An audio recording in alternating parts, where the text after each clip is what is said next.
Nous sommes en période de Black History Month et ça se passe une fois par année, du 1er février au 28 février.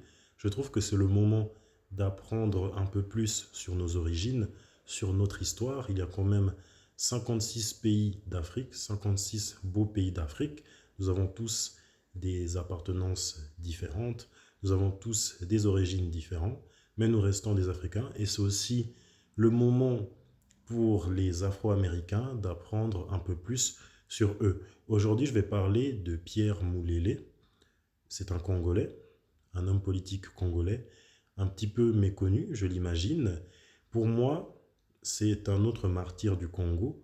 L'un de nos premiers martyrs du Congo le plus connu, c'était Patrice Lumumba, et les deux étaient liés parce qu'ils se connaissaient. Ils ont vécu à la même époque et ils ont eu les deux un destin assez tragique et funeste. Pierre Moulélé, ou simplement Moulélé, né le 11 août 1929 et mort torturé dans la nuit du 2 au 3 octobre 1968, est un homme politique du Congo-Kinshasa, ancien ministre de l'Éducation nationale dans le gouvernement de Patrice Lumumba. Il a été à la tête d'un gouvernement de rébellion avec Antoine Gizenga. Moulélé et ses compagnons prennent une formation en République de Chine populaire pour essayer de combattre l'armée nationale congolaise. Ils arrivent à leur fin, ils arrivent plutôt bien à repousser l'armée congolaise, l'armée nationale congolaise. Cependant, celle-ci est épaulée par les États-Unis et par la France, ce qui fait que Moulélé, pour se protéger, il va se réfugier en Congo-Brazzaville. Il prend exil là-bas. En 1968, Mobutu contacte Moulélé pour que celui-ci revienne au Congo afin de lui donner l'amnistie. Sauf que c'était une feinte. En arrivant, Moulélé est accueilli d'une façon tellement horrible. Ils l'ont torturé, ils lui ont arraché les deux yeux, ils lui ont arraché le nez, les oreilles, les parties génitales, ils l'ont démembré, les deux bras et les deux jambes, et l'ont jeté, pendant que celui-ci respirait encore, dans le fleuve Congo. Et j'imagine qu'il est mort noyé dedans. Pourquoi je parle de lui? Pour plusieurs raisons. Premièrement, parce que nous sommes en période du Black History Month. Deuxièmement, car c'est un martyr très méconnu du Congo. Et troisièmement, parce que les Congolais ont cette fâcheuse tendance à toujours aduler Mobutu. Encore si ce sont des Congolais qui sont nés avant ma période à moi, la Gen Z, je peux comprendre parce que ceux-ci, ils sont encore matrixés par la nostalgie en pensant que Mobutu est une bonne personne. Enfin, ils ont plusieurs raisons. Mobutu, il a permis au pays de devenir authentique parce que quand ce lâche de Léopold, il était encore en vie, il a nommé le Congo Léopoldville, là où Mobutu, il l'a renommé Zaïre, et vers les années 2000, le Congo s'est renommé de nouveau Congo-Kinshasa.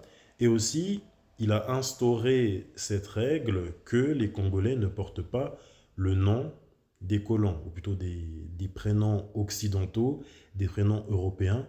Par exemple, un Congolais qui va s'appeler Kevin, on va le renommer, disons, Kwame. Bon, Kwame, c'est plus les Africains de l'Afrique de l'Ouest qui s'appellent comme ça. Cependant, je pense qu'on m'a compris. Mais pour moi, Mobutu, il est comparable à Hitler. Beaucoup de gens, surtout ceux de la génération d'avant, ils vont dire que Hitler, c'était une bonne personne. Pourquoi? Parce que celui-ci, il a construit des autoroutes. Ce qui est vrai dans l'histoire. Il en est que pour moi, Mobutu et Hitler, ce sont les mêmes. Si Mobutu, c'est Satan, Hitler, c'est Lucifer. Les deux ont tué beaucoup de personnes. Et lorsque je parle de Moulélé, ça va certainement vous rappeler le destin tragique de Patrice Lumumba, là où Moulélé, il s'est fait démembrer et jeter dans le fleuve Congo. Patrice Lumumba, il a eu le même destin.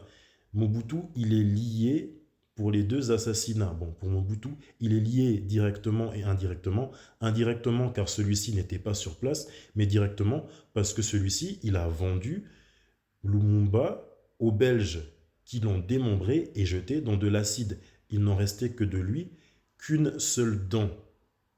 Donc les deux, ils ont eu le même destin tragique. Pourtant, les Congolais continuent de l'aduler. Là où Léopold, il a massacré le Congo, Mobutu, il a baisé le Congo.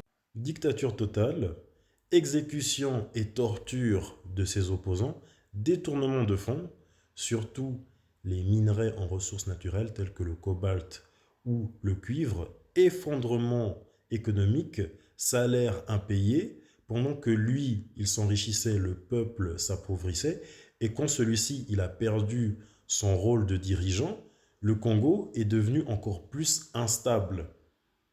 Et il est allé s'exiler et se réfugier au Maroc, où il est mort paisiblement. Pourtant, les Congolais d'aujourd'hui continuent de l'aduler parce que celui-ci, apparemment, il a construit des ponts.